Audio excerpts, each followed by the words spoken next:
आप अपने जिंदगी को संपत्ति मानो और जिंदगी में एक एक सेकंड आपका फिक्स होना चाहिए। प्रातः काल सूर्योदय के पहले उठो।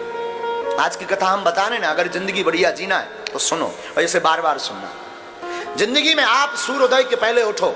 आप अपने मकान पर कितने भी घोड़े दौड़ने वाली चित्र लगा लो, आपकी जिंदगी में दौड़ नहीं आएगी। जब तक सूर्योदय के पहले नहीं उठोगे तब तक आपकी जिंदगी दौड़ेगी नहीं। उगता हुआ सूर्य का चित्र लगाने से, टोटका करने से आपके जिंदगी में उजाला नहीं आएगा। जब तक अपने वर्क को पाने के लिए, संकल्प को, लक्ष्य को पाने के लिए घोड़ों की भांति दौड़ोगे नहीं और उगते हुए सूर्य के पहले उठोगे नहीं, तब तक आपके जीवन में उजाला नहीं आ सकता है। इसलिए सुबह सूर्योदय के पहले उठो। उठ करके सबसे पहले आप अपने दोनों हाथ लो ऐसे, और ऐसे हाथों को दर्शन करो। ऐसे प्रातः काल उठे, ऐसे मलो और ऐसे दर्शन करो। कराग्रे वसते लक्ष्मी, कर मध्ये तु सरस्वती, कर मूले तु गोविंदा, प्रभाते कर दर्शनम। प्रातः काल आप अपने हाथों की रेखाओं को देखो, मल करके अपने नेत्रों में लगाओ। सबसे पहले भूमि मां को प्रणाम करो, पैर नीचे रखने के पहले। ये पुरानी परंपरा है, क्योंकि भूमि पर कितना भार नहीं। धरती हमारी मां है, धरती खदान है, रत्न देती है, अन्न देती है, हमको रखती है। तो भूमि को प्रणाम करो। इसके बाद उठ करके अगर स्नान कर सको तो बहुत अच्छा, स्नान करो, सूर्य भगवान को अर्घ दो। सूर्य इस संसार के जागृत देवता है, प्रत्यक्ष देवता। और सूर्य को अर्घ देने से वैज्ञानिक तथ्य भी है कि विटामिन डी की कमी नहीं होती। तो आप सूर्य भगवान को अर्घ दो। इसके बाद अपने इष्ट को, माता पिता को प्रणाम करने के बाद, गुरु को प्रणाम करने के बाद अपने इष्ट के लिए हनुमान चालीसा, दुर्गा चालीसा, काली चालीसा, भैरव चालीसा, जो भी आप पढ़ते हो पढ़ो।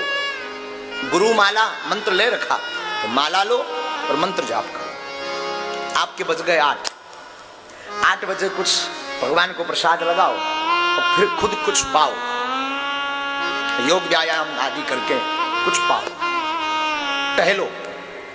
इसके बाद लगभग 10-11 बज गए, आप अपने काम के लक्ष्य पर ध्यान। आपका प्रश्न होगा महाराज फिर भजन और तो नहीं करना होगा? करना होगा। अब कैसे भजन करना? अगर आप बिजनेसमैन हैं, अगर आप नौकरी करते हैं तो ऐसे भजन करो। अगर आप खेती करते हैं तो ऐसे भजन करो। 10 बजे निकल गए अपने बिजनेस के लिए, अपनी दुकान के लिए, आप अपने नौकरी के लिए, तो जाते जाते गाड़ी चला रहे ना तो फिल्मी गाना मत बजाओ, न गाओ।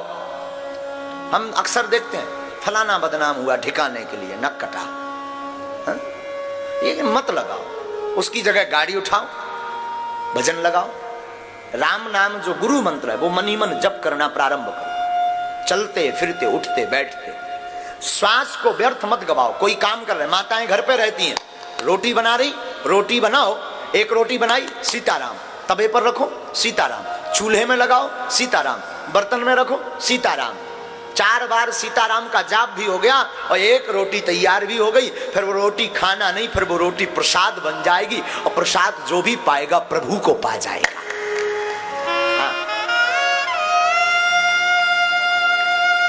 माताएं घर पे झाड़ू लगाती ना, सीताराम गाते जाओ। कोई भगवान का गीत, भगवान के गुणानुवाद, स्तुति, वेद स्तुति, मंत्र, कोई बहुत बड़ी महिमा, कोई सुंदर सा भगवत भक्ति गीत गाओ, झाड़ू लगाओ। क्या फायदा होगा? झाड़ू में बहुत छोटे छोटे चींटी, चींटा, बहुत छोटे छोटे जीव मर जाते हैं। उनका पाप आपको जो भोगना पड़ता है, उस पाप से आप बच जाएंगे। भगवान का भजन हो जाएगा, घर भी साफ होगा और मन भी साफ होगा। घर भी साफ होगा, मन भी साफ होगा। रात्रि हो गई आपकी, रात्रि काल संध्या में आप आओ, संध्या में हाथ मुंह धो। संध्या के समय न भोजन करना चाहिए, न देहरी पर बैठना चाहिए। ध्यान दे दें, घर में अगर आप चिर स्थायी काल तक लक्ष्मी को रखना चाहते हैं, घर में अगर अलक्ष्मी का वास नहीं करवाना चाहते हैं, तो ये बात गांठ बांध लें। अगर आपके घर में लड़ाई होती है तो ये कारण हो सकता है। अगर आपके घर में पैसा नहीं रुकता तो ये कारण हो सकता। क्या आप अपने घर में संध्या काल को या तो झाड़ू लगाते होगे, या संध्या काल में भोजन करते होगे, या संध्या काल में भोग मैथुन्य कर्म करते होगे, अथवा संध्या काल में आप देहरी पर बैठ करके रो रहे होगे। 4 काम वर्जित हैं। दरवाजे की देहरी पर संध्या काल में मत बैठो, संध्या काल में भोजन मत करो, संध्या काल में आप मैथुन्य कर्म भोग मत भोगो, अवासना युक्त मत रहो, संध्या काल में आप रो मत, कलेश मत करो। क्यों? संध्या काल में भूत भावन महादेव अपने गणों के साथ पृथ्वी पर विचरण करते हैं, और जिस घर में ये 4 चीजें होती दिखाई पड़ती हैं, भोले बाबा उस घर से अपनी कृपा को दूर कर देते हैं। लक्ष्मी जी घर छोड़ करके भाग जाती हैं और कुलच्छनी का वास घर में हमेशा के लिए हो जाता है। तो आप अपने घर में ये 4 चीजों का गान, संध्या काल में हाथ मुंह धो, पूजा मंदिर में जाकर के बैठो, प्रभु को धन्यवाद दो, प्रभु को साधुवाद दो। प्रभु आपकी कृपा से हम दिन भर के हारे थके गए थे, अब आ गए। और थके हुए होते ना शाम को, लगभग ज्यादातर लोग थके हुए होते। हाँ जी है ना जी, बोलो ना, थके हुए होते ना। एक बात सुनो, आराम किस किस को चाहिए जीवन में? हाथ उठाओ, कौन कौन आराम चाहता है? बोलो ना, हाँ जोर से बोलो। बड़े कंजूस हो, जोर से बोलो ना, पैसा थोड़ी लगता। अच्छा, आप आराम चाहते ना, आराम की तलब है तो एक काम कर, आपको अगर आराम की तलब है, एक काम कर, आ राम की शरण में राम राम कर।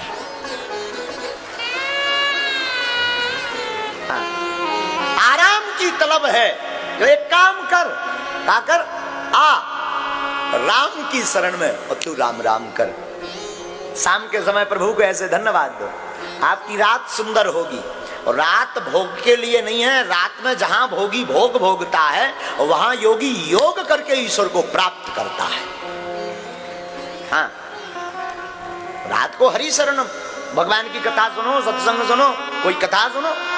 और अपने जीवन काल में 1 महीने में ये बात दृढ़ कर लो, महीने में या 5-6 महीने में 7 दिन की कथा, चाहे कोई भी हो, कोई वक्ता हो, जरूरी नहीं बागेश्वर वाले महाराज, कोई भी वक्ता हो, आसपास कहीं कथा होवे, 7 दिन 3-3 घंटे का टाइम निकाल करके जरूर जाना प्रारंभ कर दो। महीने में 1 बार या 2 महीने में 1 बार, 5 महीने में 1 बार 7-7 दिन की कथा सुनने लगो, तुम्हारा लाड़ गोविंद के चरणों में हो जाएगा, और गोविंद भी तुम्हें जन्म जन्म तक नहीं छोड़ेंगे। और फिर साहब, फिर बताना है आप हमें मिलना। आप ऐसे जीवन जीना प्रारंभ करो। सा जीवती गुणो यस्य धर्मो यस्य सा जीवती। फिर आप बताना आपकी जितनी जिंदगी कितनी खुशबूमय, आपकी जिंदगी में कितना आनंद है, आपकी जिंदगी में कितनी ऊर्जा है। लोग हमसे पूछते हैं, कई बार बहुत बड़े योगियों से भी पूछते हैं, महाराज जी आप थकते नहीं, आप इतना काम करते, इतना बोलते, दरबार कथा, फिर दरबार, फिर रात को जगना, फिर बात करना, फिर पूजा, फिर पाठ, फिर दरबार, फिर कथा, ये कैसे? हम कहते हैं ना, क्या कहते हैं भगवान को? क्या कहते? कोटि सूर्य समप्रभा। क्या कहते भगवान को? भगवान करोड़ों सूर्यों के समान तेजमय हैं। उन भगवान की आनंद में हम डूबे रहते तो वो परमात्मा अपनी ऊर्जा हमें भेजते रहते हैं। आपका जीवन एकदम प्रसन्नमय होगा, आपको क्रोध नहीं आएगा, आपके जीवन में क्लेश नहीं होगा, आपके जीवन में सामंजस्य होगा, आपका जीवन नॉर्मल होगा। आपका जीवन में आप जो ऊंचाइयां प्राप्त करना चाहेंगे ना, वो ऊंचाइयां प्राप्त कर जाएंगे। Life is money. आप अपने जीवन में अपनी जिंदगी को संपत्ति मानो और जिंदगी का एक एक पल व्यर्थ मत गवाओ।